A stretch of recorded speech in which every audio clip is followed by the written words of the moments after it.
이 연합 예배 때는 주일학교 본문을 가지고 같이 말씀을 나누도록 하겠습니다. 그래서 오늘 설교 제목 같이 읽어볼까요? 기도 두려움에서 평안으로 라는 제목으로 주의 말씀 함께 나누겠습니다. 우리 주일학교 중등부 친구들도 눈을 크게 뜨고 같이 들어주시기 바라요.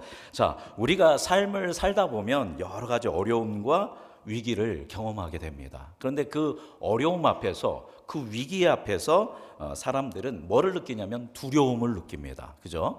그 두려움이라는 감정은 인간이라면 누구나 다 갖게 되는 자연스러운 감정입니다. 여러분, 예수 믿는 사람도 두려움을 느낄까요? 안 느낄까요? 예, 당연히 예수 믿는 사람도 두려움을 느끼고 어떤 분들은 그 두려움을 품고 살기도 합니다. 문제는 두려움을 느끼느냐 안 느끼느냐가 문제가 아니라 그 위기 가운데서 두려움을 느낄 때 그 두려움에 대해서 어떻게 우리가 반응하느냐가 너무나도 중요한 것입니다. 그래서 오늘 우리는 야곱이라는 인물을 통해서 그가 어떤 두려움에 직면했고 그것을 어떻게 극복했는지를 함께 나누어 보도록 하겠습니다. 우리 야곱 잘 알고 있죠? 야곱이라는 사람에게는 쌍둥이 형 에서가 있었습니다. 쌍둥이 형 에서는 사냥꾼으로서 요즘 말로 하면 상남자입니다. 남자 중에서도 남자인 상남자가 바로 에서이고요. 반면에 오늘 주인공인 야곱은, 쌍둥이 동생 야곱은 굉장히 부드러운 사람입니다. 그러나 부드러운 남자임에도 불구하고 야곱은 갖고 싶은 것은 꼭 어떻게 했을까요? 가져야 하는 그런 사람이었습니다. 그래서 야곱은 부드러운 남자였지만 매우 전략적이고 때로 과감하고 목적을 이루기 위해서 거짓말도 서슴지 않는 사람이었습니다. 딱 쌍둥이로 태어났는데 형 에서가 뭐를 가지고 갔냐면 장자권을 가지고 있었습니다. 당시에는 뭐가 최고예요? 장자가 최고입니다. 우리나라도 한 30년, 40년 전만 해도 장자가 최고였죠. 그죠? 근데 지금으로부터 3천 몇백 년 전이니까요. 그때는 이런 장자가 최고였습니다. 장자권을 쌍둥이인데 형이 가지니까 그걸 갖고 싶어가지고 어떻게 했냐면 이제 사냥하고 돌아왔는데 너무 배고픈 형 에서를 꼬드겨가지고 팥죽 한 그릇에 뭐를 사요? 장자권을 사게 됩니다. 그래서 이제 장자권을 이제 에서는 빼앗겼죠. 그리고 얼마 후에 이제 또 이삭이 나이가 너무 많이 들어서 자기 아들을 위해서 축복을 해주기로 합니다. 그래서 이삭은 누구에게 축복하려고 했을까요? 에서에게, 이제 쌍둥이 형 에서에게 축복하려 했는데 이 사실을 알고 이삭이 이제 또 야곱이 뭐를 받고 싶어요? 그 축복을 다 받고 싶어서 자기가 누구인 척 해가지고 에서인 척 해가지고 그 축복을 독식했습니다. 독점했습니다. 그래서 이삭이 속아가지고 야곱한테 모든 축복 기도를 다 해주게 됩니다. 그리고 이것으로 인해서 이제 도망을 치게 됩니다. 그래서 외삼촌 라반의 집으로 갔는데 외삼촌 라반의 딸인 라헬을 보고 이제 반하게 됩니다. 당시에는 이제 가까운 친척도 결혼을 했기 때문에 그래서 라헬과 결혼하기 위해서 자그마치 라반의 집에서 이 야곱이 몇 년을 일하게 되냐면 14년을 일하게 됩니다. 내가 사랑하는 여자는 내가 뭐 해야 돼요? 쟁취해야 합니다. 그래서 14년을 거의 노동 착취를 당하다시피 하면서 결국 결혼을 하고 그래서 한 가문을 이루게 됩니다. 그런데 라반의 집이 부자였어요. 근데 야곱은 아직 가난했습니다. 그래서 뭐가 되고 싶어요? 부자가 되고 싶어요. 6년 동안 또 열심히 일을 해가지고 이제 부자가 됐습니다. 그러니까 야곱은 장자권을 갖고 싶었는데 가졌어요? 못 가졌어요? 가졌어요. 축복 기도를 다 독점하고 싶었는데 독점했어요? 못했어요? 했습니다. 라헬이라는 여자를 사랑했는데 그 여자를 또 어떻게 했어요? 쟁취했습니다. 부자가 되고 싶었는데 뭐가 됐어요? 부자가 됐다라는 것입니다.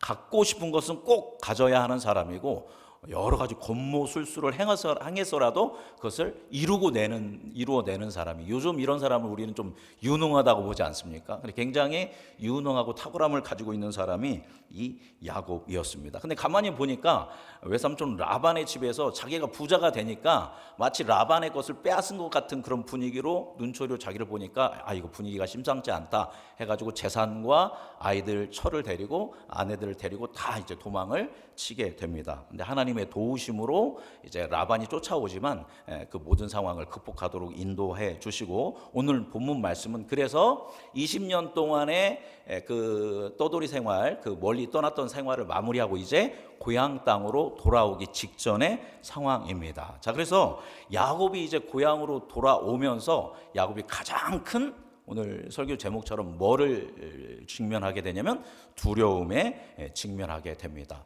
야곱한테는 두려운 대상이 제일 무서운 사람이 하나 있었습니다. 누가 무서웠을까요? 바로 사냥꾼이자 쌍둥이 형이면서 무슨 남자? 상남자 에서가 무서운 겁니다. 에서는 이 모든 것을 빼앗겼기 때문에 20년 동안 이를 갈면서 기다리고 있습니다. 이놈 돌아오기만 해봐라. 그리고 이제 에서는 권력이 엄청 커졌습니다. 그 집안도 굉장히 탄탄하게 세워지고 군대도 갖춘 그런 굉장히 큰 영향력을 가진 그런 인물이 되어 있었습니다. 그래서 이제 그 야곱이 오기만 하면 이제 이 에서가 어떻게든 하려고 하는 그런 상황 가운데 있었던 겁니다. 너무 두려워서 고향 땅으로 하나님이 돌아가라고 해서 이제 돌아가는 가운데 있는데 과연 내가 형 에서를 감당할 수 있을까 이런 두려움에 사로잡혔을 때 하나님께서 그 야곱에게 한 가지 일을 행하십니다. 우리 32장 1절 말씀 같이 읽어보도록 하겠습니다. 읽어볼까요? 야곱이 길을 가는데 하나님의 사자들이 그를 만난지라. 이제 고향 땅으로 가고 있는데 너무 형이 무서운데 하나님이 누구를 보내주셨어요? 하나님의 사자들. 우리말로 하면 하나님의 사자들이 뭡니까? 천사를 보여줍니다. 그런데 천사가 한두 사람이 아니라 굉장히 많았던 겁니다. 2절 말씀 같이 읽어보겠습니다.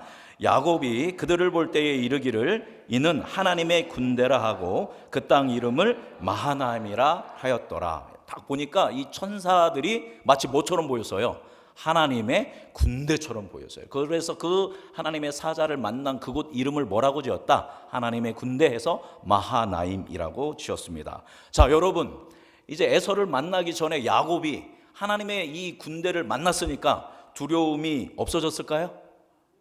하나님의 군대를 봤는데도 두려움이 없어지지를 않았습니다. 그래서 야곱이 이제 어떻게 하냐면 에서의 동태를 살피기 위해서 전령을 보냅니다. 가서 이제 아부성 발언을 막 하는 거예요. 내가 형님 너무너무 하고 저는 형님의 종입니다. 이제 이렇게 해서 왔습니다. 돌아왔습니다. 이렇게 이제 전령을 보내서 아부를 떠면서 형이 어떤지를 이제 본 겁니다. 그런데 그 갔던 전령들이 이제 돌아와서 전하는 소식은 어떤 소식이었냐면 6절 말씀 읽어보겠습니다. 6절 읽어볼까요? 사자들이 야곱에게 돌아와 이르되 주인의 형 에서에게 이른즉 그가 400명을 거느리고 주인을 만나려고 오더이다. 우리가 막 전령들이 이제 가는데 전령이 가고 있는데 보니까 이미 뭐 하고 있어요? 소식을 전해 듣고 형 에서가 몇 명을 데리고 오고 있습니까? 400명을 데리고. 이 동생 만나려면 몇 명이 오면 돼요? 한 두세 명 데리고 그냥 에서가 야곱 만나러 오면 되지 않습니까? 근데 야곱을 만나기 위해서 에서가 몇 명을 데리고 와요? 400명을 데리고 오는 겁니다. 뭔가 있는 거죠. 이 400명은 군사입니다. 군사. 군대를 데리고 400명을 데리고 오고 있다니까 이제 이 야곱이 정신이 하나도 없는 겁니다. 자, 그래서 야곱이 두려움이 엄습해서 7절 말씀 같이 읽어보겠습니다. 자, 7절 읽어볼까요? 야곱이 심히 두렵고 답답하여 자기와 함께한 동행자와 양과 소와 낙태를 두 떼로 나누고. 하나님의 군대를 보여주셨는데, 천군 천사를 보여주셨는데 형이 몇 명을 데리고 온다? 400명을 데리고 온다고 하니까 심히 뭐 하대요? 두렵고 답답합니다. 그래서 이거 어떻게 하냐라고 하면서 그래서 꾀를 낸 게 떼를 몇 대로 나눠요? 두 대로 나눕니다. 왜 두 대로 나눴을까요? 8절 읽어보겠습니다. 이르되 에서가 와서 한 떼를 치면 남은 한 떼는 피하리라 하고. 만약에 이 에서가 400명을 데리고 와가지고 우리를 공격하려고 한다라면 이제 먼저 두 떼로 나서 한 떼가 몰살을 당하면 몰살당하고 있을 때 나머지 떼는 뭐 하면 돼요? 도망치면 되는 겁니다. 그럼 야곱은 첫 번째 때에 있었을까요? 두 번째 때에 있었을까요? 당연히 두 번째 때에 있겠죠. 자, 이제 전략을 짰으니까 이제 두려움이 없어졌을까요? 안 없어졌을까요? 여전히 없어지지를 않습니다. 뭐 여차하면 도망치면 되는데도 여전히 야곱의 마음에는 두려움이 있는 겁니다. 이렇게 두려우면 여러분이 야곱이라면 이때 뭐 하셨겠어요? 도망갔을 것이다. 지혜롭습니다. 그죠?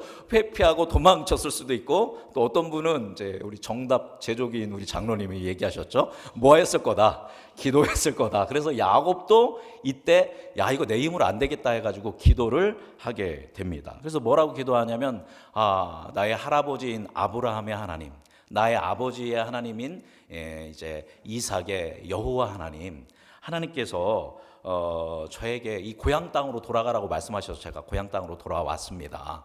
제가 떠날 때는 지팡이 하나 갖고 떠났는데 지금은 2대나 이루었습니다. 근데 주님, 저 좀 살려주십시오. 형이 에서가 400명을 데리고 오고 있다라고 하는데 형 에서가 저와 나의 처자와 이 모든 것을 죽일까 봐 제가 두렵습니다. 분명하게 저에게 베델에서 제 자손을 많게 해주겠다고 약속해 주시지 않으셨습니까? 라고 하면서 간절하게 기도를 하게 됩니다. 그 기도가 9절부터 12절입니다. 우리 한번 9절부터 12절 말씀 쭉 읽어보도록 하겠습니다. 예, 자막 띄워주시기 바랍니다. 자, 읽어볼까요? 시작.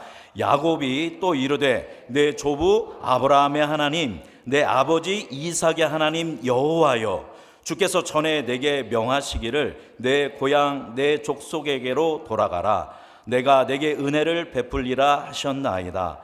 나는 주께서 조의 종에게 베푸신 모든 은총과 모든 진실하심을 조금도 감당할 수 없사오나 내가 내 지팡이만 가지고 이 요단을 건넜더니 지금은 2대나 이루었나이다. 내가 주께 간구하오니 내 형의 손에서 에서의 손에서 나를 건져내시옵소서. 내가 그를 두려워함은 그가 와서 나와 내 처자들을 칠까 겁이 나기 때문이니이다.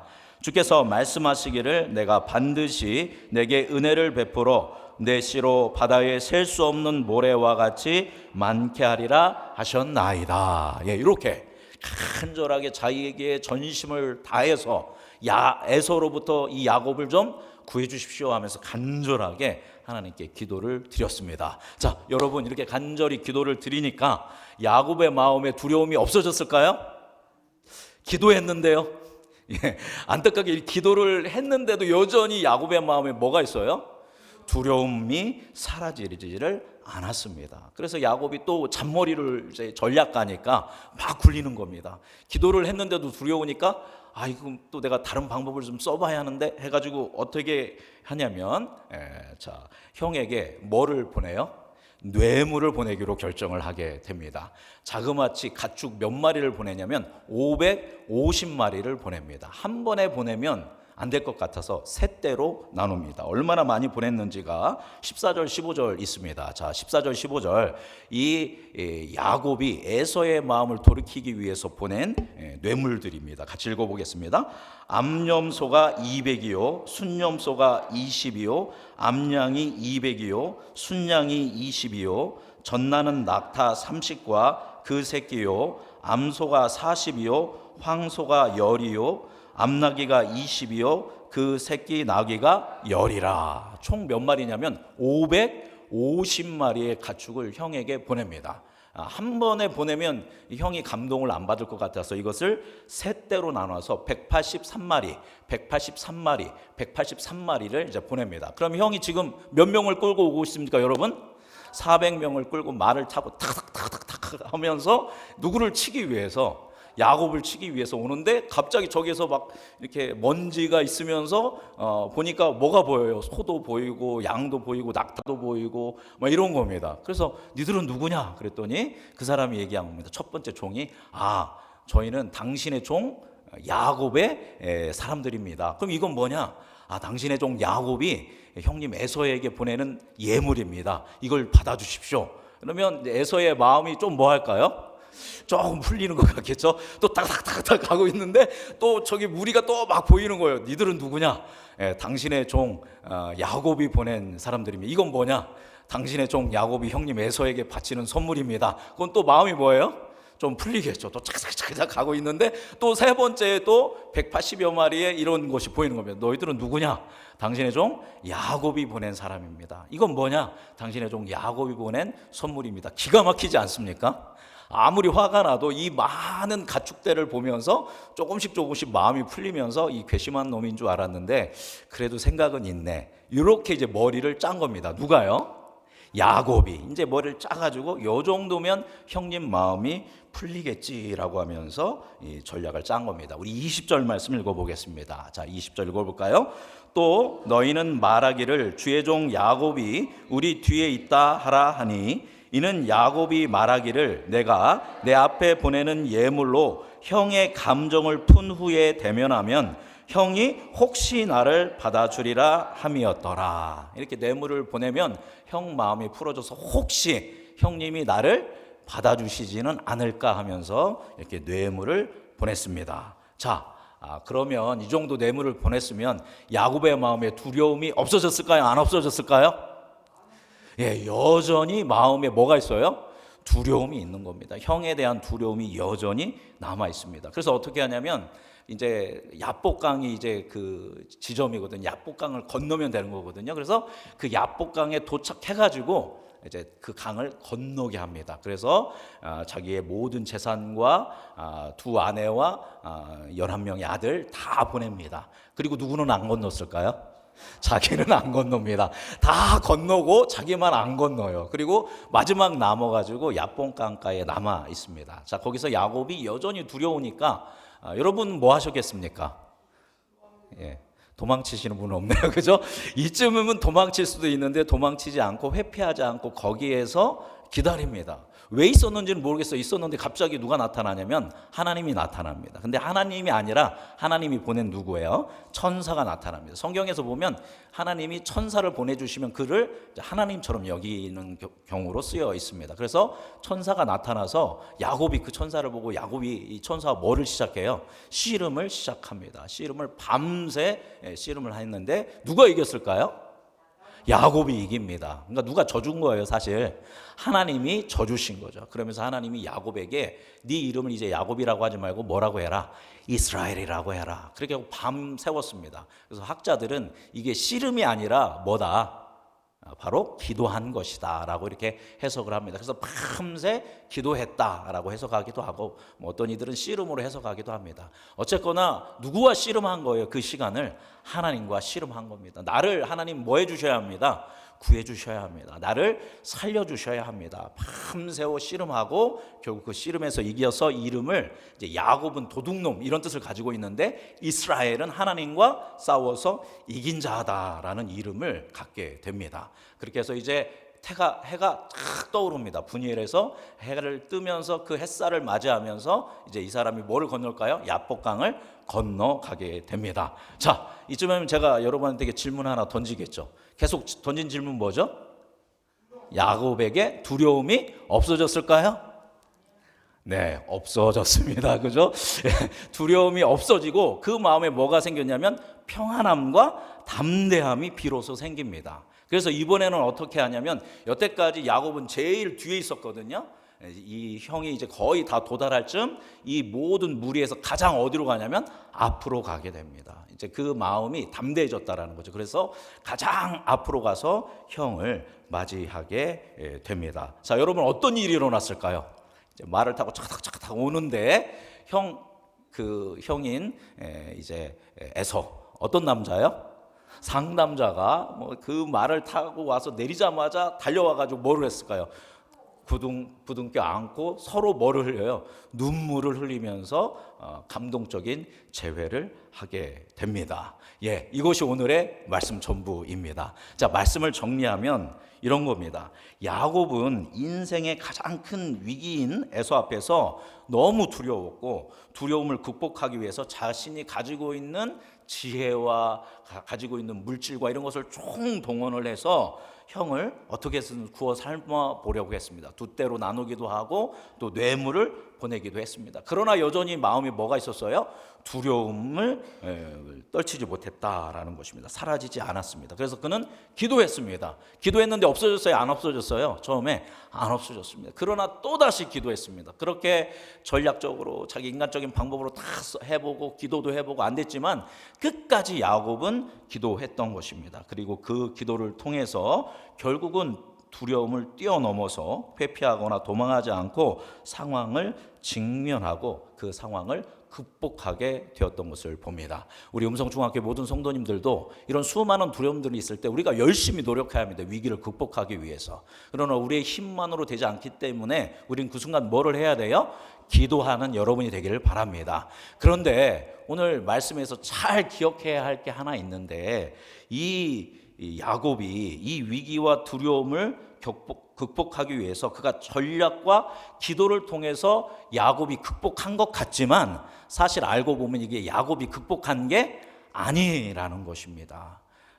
바로 무엇이냐면 하나님은 야곱이 태어났을 때부터 계속 누구와 함께 하셨어요? 하나님께서 야곱과 계속 함께 하여 주셨다라는 겁니다. 형 에서가 처음에 죽이려고 쫓아올 때 이제 야곱이 도망갈 때도 하나님은 누구와 함께 하셨어요? 야곱과 함께 하셨다라는 겁니다. 외삼촌 라반에게서 20년 동안 노동 착취를 당하면서 고통당하고 또 도망칠 때도 하나님은 누구와 계속 함께 하셨어요? 야곱과 함께 하셨다라는 것입니다. 그리고 야곱이 오늘 그의 인생의 최고의 두려운 존재인 형 에서를 만날 때도 하나님은 누구와 함께 하셔요? 야곱과 함께 하셨다라는 겁니다. 그러니까 하나님은 단 한 번도 누구를 떠난 적이 없어요? 야곱을 떠난 적이 한 번도 없었다라는 겁니다. 그래서 형 에서로 도망치고 있을 때 베델에서 돌베개를 자고 잠을 자고 있을 때 하늘의 계단이, 성경이 사다리로 되어 있지만 원어로는 계단입니다. 계단이 있고 거기서 천사들이 오르락내리며 거기서 하나님이 보이고 하나님께서 야곱에게 내가 너와 함께 하겠다, 절대 너를 떠나지 않겠다, 너로 큰 민족을 이루게 하겠다라는 약속도 주셨고, 또 외삼촌 라반이 야곱을 어떻게 해보려고 오고 있을 때 꿈 가운데 라반에게 나타나서 누구 건드리지 말아라, 야곱을 건드리지 말아라 라고 해주셨고, 또 형 에서의 마음도 누가 풀어주신 거예요? 하나님이 이미 풀어주셨다라는 것입니다. 따라서 야곱에게 있어서는 누가 늘 함께 하셨다? 하나님이 함께 하셨고, 이미 그를 뭐 하고 계세요? 그를 향한 계획을 이루시고 그를 구원하고 계셨다라는 것입니다. 그러니까 지금 야곱에게 필요한 거는, 정말 필요한 것은 이게 전력적으로 어떻게 극복할 건가, 내가 이거 어떻게 해야 하느냐, 이게 필요한 게 아니라 지금 야곱에게는 원래 뭐가 필요했던 거예요? 하나님에 대한 믿음이 필요했다라는 겁니다. 그래, 내가 떠날 때도, 그리고 내가 외삼촌 집에서 이런 노동의 고통을 당할 때도, 또 외삼촌한테 피할 때도, 그 모든 순간에 누가 함께 하셨구나? 하나님이 나와 함께 하셨구나. 그럼 형 에서를 만날 때도 누가 함께 하시겠구나? 하나님이 함께 하시겠구나라는 뭐가 필요한 겁니까? 믿음이 필요한 겁니다. 그 하나님을 향한 그 전지전능하시고 무소부재하신 온전하신 하나님을 향한 믿음을 갖는다면 형 에서가 두려워요, 안 두려워요? 안 두렵다라는 겁니다. 여러 가지 위기가 온다 하더라도 그 위기로 절망하거나 좌절하지 않고 하나님을 믿고 믿음으로 그것을 돌파해 나아갈 수 있는 줄 믿습니다. 그런데 오늘 야곱은 하나님을 믿긴 믿었지만 온전히 믿지 못했던 것입니다. 우리도 마찬가지라는 것이죠. 그래서 이것을 통해서 볼 수 있는 건 뭐냐면, 여러분이 여러 가지 위기와 어려움이 닥쳐올 때 정말 우리에게 필요한 건 뭐예요? 믿음이라는 거니까. 믿음, 그죠? 믿음이 필요하다라는 거. 정말 우리에게 필요한 건 믿음인데, 여러분 믿음이 아무리 좋아도 어려운 일이 닥치면, 위기가 닥치면, 두려움이 닥치면 뭐가 흔들리는 거예요? 믿음이 흔들리는 겁니다. 그리고 믿음이 흔들리고 내 마음에 뭐가 자리 잡아요? 두려움이 자리 잡습니다. 그럼 두려움의 자리가 잡히면 그때부터 끌려가는 겁니다. 그 순간에 바로 우리가 뭐를 해야 돼요? 기도를 해야 하는 겁니다. 뭐라고 기도를 해야 하냐면, 야곱으로부터 좀 도와주십시오. 아니면 이 위기를 돌파할 수 있는 지혜를 주십시오. 물론 그런 기도도 해야죠. 그러나 가장 먼저 드려야 할 기도는 나에게 뭐를 주십시오? 하나님, 믿음을 주시옵소서. 지금까지 나를 구원하신 하나님께서 지금 이 위기도 극복하게 하여 주실 줄 믿습니다. 하나님, 나에게 이 믿음을 주셔서 이 두려움을 피하거나 회피하거나 그 두려움에 사로잡히거나 절망에 빠지지 않고 주님께서 나를 구원하시고 구원하실 거라는 믿음을 주셔서 주님 지혜를 주셔서 이걸 잘 제가 돌파할 수 있도록 이끌어 주옵소서. 필요한 지혜를 주시고 필요한 능력을 허락하여 주옵소서. 그렇게 기도할 때 성령께서 우리 안에 큰 믿음을 허락하여 주시고 그 마음이 주시는 그 평안함으로 말미암아 그 위기와 그 두려움을 돌파할 수 있는 줄 믿습니다. 기도한다라고 상황이 다 바뀌지 않습니다. 열심히 기도하는데 내가 몸이 아파요. 그래서 그 아픈 몸을 위해서 열심히 기도하면 낫기도 하지만 낫지 않는 경우도 있습니다. 우리 지난 시간에 나누었던 것처럼 바울에게는 뭐가 있었어요? 육체에 가시가 있었습니다. 그죠? 제발 이거 없애달라고 했는데 없애주셨어요? 안 없애주셨어요? 안 없애주셨습니다. 그에게는 그게 필요했던 거죠. 그러나 그가 기도하고 믿음으로 보니까 그건 역시 나에게 뭐 한 거예요? 필요하다고 해서 그것을 감사하면서 내 약함을 자랑한다라고 이야기하였다라는 겁니다. 그래서 우리 안에 뭐가 주어진다면, 우리의 참된 구원자이신 성부, 성자, 성령 삼위일체 하나님이 나의 구원자라는 온전한 믿음이 있다라면 여러 위기와 어려움과 고난이 온다 할지라도 그 고난과 위기로부터 하나님께서 우리를 돌파할 수 있도록 인도하여 줄 믿습니다. 왜냐하면 하나님은 신실하시고 우리의 구원자이시기 때문입니다. 그러나 우리는 자꾸 뭐 한다? 믿음이 흔들린다. 두려움 앞에서. 그 순간에는 반드시 뭐를 해야 한다? 기도할 수 있는 여러분이 되기 바랍니다. 물론 열심히 우리 노력하고 전략을 짜고 해야겠지만 그 모든 것에 앞서 먼저 하나님 앞에 기도함으로 믿음을 가지고 주님이 주시는 지혜로 우리 안에 주어지는 여러 가지 어려움과 아픔과 절망들을 뛰어넘어서 그 너머에서 역사하시는 하나님을 경험하는, 그러나 그리 아니하실지라도 주님이 주시는 은총 안에서 마음의 평안함을 누림으로 일상을 살아가는 우리 음성중앙교회 모든 성도님들 되시기를 주님의 이름으로 축복합니다. 기도하겠습니다. 살아계신 주님,